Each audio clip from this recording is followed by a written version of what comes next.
Doctor Mohammad Yunus যখন প্রথমে Nobel পান, প্রথমে আমরা সবাই কিন্তু আনন্দিত হয়েছি, কিন্তু একটা কারণ এখন পর্যন্ত আমি মিলাইতে পারি নাই যে ক্ষুদ্র ঋণ সুদের ব্যবসা করে একটা মানুষ কিভাবে নোবেল পায়। এবং আপনি আরেকটা জিনিস বাংলাদেশের বিবেচনায় আপনাদেরকে বলতে চাই, ক্ষুদ্র ঋণের ব্যবসা করে ব্যবসাতে ঋণ নিয়ে কেউ বৃহৎ হয়েছে আমার জানা নাই, অথচ ডক্টর মোহাম্মদ ইউনূসের মতো লোকরা ক্ষুদ্র ঋণের ব্যবসা করে এত বড় হয়ে গেছেন যে হিলারি ক্লিন্টনের মতো লোকের নির্বাচনী প্রচারণায় তারা টাকা পর্যন্ত তারা ব্যয় করতেছেন বাংলাদেশে থেকে। বাংলাদেশের মানুষের টাকা উনি হিলারি ক্লিন্টনের এই নির্বাচনী প্রচারণায় দিচ্ছেন এবং এটার ফলও কিন্তু উনি পাচ্ছেন। দেখেন এখন উনি 175 জন বিশ্ব নেতা নাকি বলছেন যে ইউনূস সাহেবের বিরুদ্ধে যে মামলা, এই মামলা স্থগিত করতে হবে।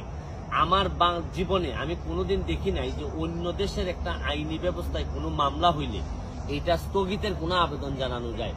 সর্বোচ্চ আমরা কি করি, আমরা বলি যে অবশ্যই যেন তাকে ন্যায় বিচার নিশ্চিত করা হয়, বা আমাদের যদি কারো আগ্রহ থাকে আমরা নিজেরা এসে, হিলারি ক্লিন্টন উনারা কিন্তু নিজেরা এসে এখানে মামলা পরিচালনা করতে পারতেন। কিন্তু আমি পৃথিবীতে কোনো এইরকম সভ্য ব্যবস্থায়, সমাজ ব্যবস্থায়, গণতান্ত্রিক প্রক্রিয়ায় কোনোদিন আমি দেখি নাই যে কেউ আইসা আগেই বলে যে এই বিচার প্রক্রিয়া স্থগিত করতে হবে।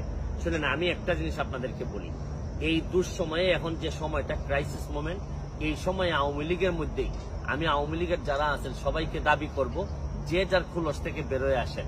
প্রতিবাদ করার সময় আছে, আমাদের যা যা আছে তার বিভিন্ন সময় আমরা বলবো আমাদের দুর্নীতির বিরুদ্ধে যুদ্ধ চলতে থাকবে। কিন্তু এখন মনে রাখবেন যে জননেত্রী শেখ হাসিনা, আমি বারবার বলছি যে উনি যদি না থাকেন তাহলে আমাদের মতো মানুষের প্রতিবাদ করার সাহসও থাকবে না, কারণ উনি বঙ্গবন্ধু কন্যা বলেই আজকে আমাদের এরকম প্রতিবাদ করার সাহস আমরা পাচ্ছি। শুনেন, দেশের মধ্যে দুই দলের মধ্যে বিভক্তি থাকতে পারে, কিন্তু আরেক দলকে পরাজিত করার জন্য বিদেশের যারা, আপনারা জানেন যে এই আমেরিকা কিন্তু ইতিহাসের পুনরাবৃত্তি।